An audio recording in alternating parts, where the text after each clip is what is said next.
Andrew Carnegie, a man famous and infamous for a multitude of reasons. From his classic Rags to Riches American Dream success story, to his status as one of the richest people in the world in his lifetime, to his millions of dollars donated to charity, Andrew Carnegie is a man certainly worthy to be on the A-Push Wall of Fame. It is for the last thing that I mentioned that I believe he's the most qualified for, that which is his outstanding philanthropic efforts.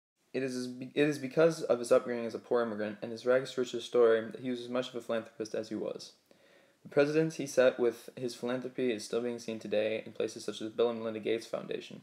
The amount of positive impact that he created through his philanthropy is immeasurable.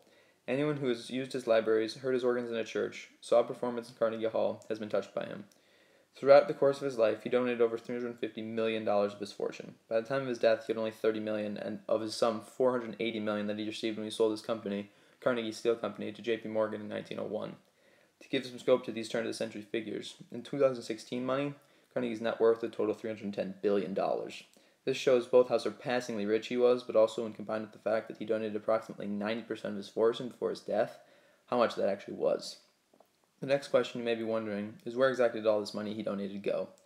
The answer would be that it went to some public projects such as Carnegie Hall, the theater and concert venue that he funded and during his lifetime owned for the betterment of the community in which it is situated.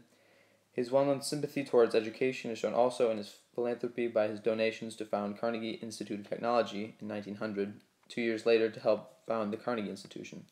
He was also a supporter of Booker T. Washington's Tuskegee Institute for the Education of African Americans. In 1901, he founded the Carnegie Trust for the Universities of Scotland, giving an initial $10 million for colleges in his home country. This is especially significant, considering that this was many times more money than the country itself was giving to these colleges. Colleges were not the only way he expressed his opinion in the need of education. Arguably the most notable, or at the very least the most heard of, way that Carnegie gave his money was through the establishment of public libraries. A total of 2,509 libraries were built using at least in part money that Carnegie supplied from his personal fortune. These included mostly public libraries, but some were included in colleges such as St. Paul's own Hamline University, to which Carnegie donated $30,000 to in 1906. Many of these libraries are still operational today. Anyone who has been to Northfield's public library can thank Carnegie, for in 1908 Carnegie granted $10,000 in his name to its construction, completed in 1910. Now that the facts of Carnegie's philanthropy are out there, the question becomes why? Why donate so much money? I believe Carnegie himself sums it up best with a quote, "A man who dies rich dies in shame." By this, he of course reinforces his philosophy of philanthropy as a means of avoiding, in his opinion, a shameful death. This method juxtaposes one other common way of ridding a rich man of his money, Thorstein Veblen's theory of conspicuous consumption. Whereas this is spending money on material things to show wealth and prestige, Carnegie, with his philanthropy, achieved the same thing, while helping the poor and less fortunate. He also opposed patrimony, or the handing down of one's wealth to one's offspring, and bequeathing it to the state for it to distribute. This was summed up in the article he wrote called The Gospel of Wealth. Carnegie grew up in Dunfermline, Scotland, as the son of a handloom weaver during a time of economic unrest due to the Panic of 1837 in the U.S. This all but killed the town's main export, fine linens, due to luxuries being the first thing to go and the panic hit the main market of these fine linens, the U.S.